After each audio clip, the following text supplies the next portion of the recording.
இப்போ வந்து நான் ஒரு சிக்கன் கிரேவி செய்ய போகிறேன். அதுக்கு வந்து ஒரு சட்டியில் எண்ணெயை ஊற்றி ஒரு துண்டு பட்டை, 2 ஏலக்காய், 2 கிராம்பு, 1 ஸ்பூன் மிளகு, 1 ஸ்பூன் சோம்பு, 1 ஸ்பூன் சீரகம், 1 ஸ்பூன் கசகசா இதை போட்டு அந்த எண்ணெயில் பொரிய விடணும். அந்த எண்ணெயில் பொரியிறப்போ ஒரு வாசனை வரும். அது அந்த கிரேவியில் ரொம்பவே நல்லாயிருக்கும். நல்லா ஒரு 10 பல்லு பூண்டு போட்டுக்கலாம்.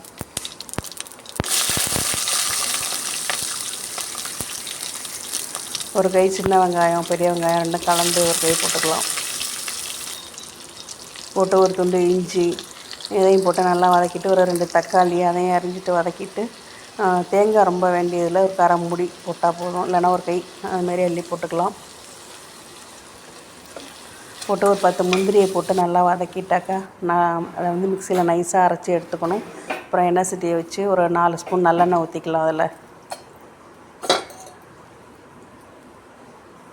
வந்து நான் கடுகு போட்டு தாளிக்கிறேங்க. இப்போ வழக்கமாக வந்து சோம்பு பட்டை தான் போட்டு தாளிப்போம்.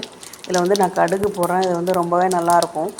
மைல்டாக இருக்கும் வாசனை. அதில் ஒரு 10 வரமிளகாய் கிள்ளி போட்டிருக்கேன். கருவேப்பிலை, அரிஞ்சு வச்ச வெங்காயம் இதையும் போட்டு வதக்கிக்கலாம்.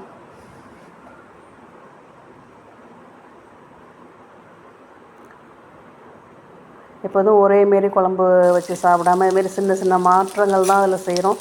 அது வந்து வித்தியாசமான டேஸ்ட்டை கொடுக்கும். அது ரொம்பவே நல்லாயிருக்கும்.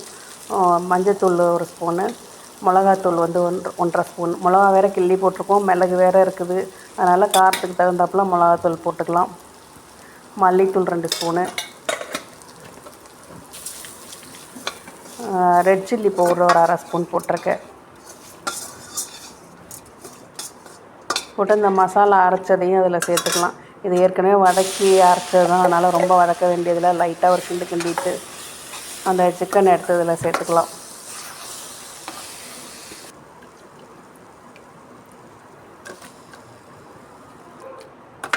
இந்த சிக்கனை போட்டு ஒரு 10 நிமிஷம் கிண்டினா போதும்.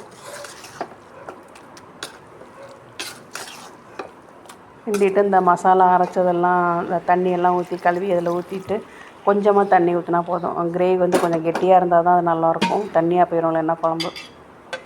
வச்சு மூடிட்டால் ஒரு 20 நிமிஷம் வேகட்டும். அதில்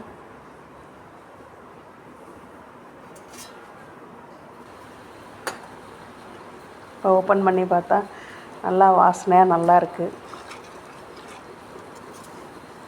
கறியும் நல்லா வெந்து போயிடுச்சு. ரொம்பவே நல்லாயிருக்கு. இதுக்கு சிம்பிளாக ஒரு புலவு பண்ணி முட்டை, தயிர் பச்சடி வச்சு அன்றைக்கி லஞ்சு முடிஞ்சது. ரொம்பவே நல்லா இருந்துச்சு இந்த கிரேவி.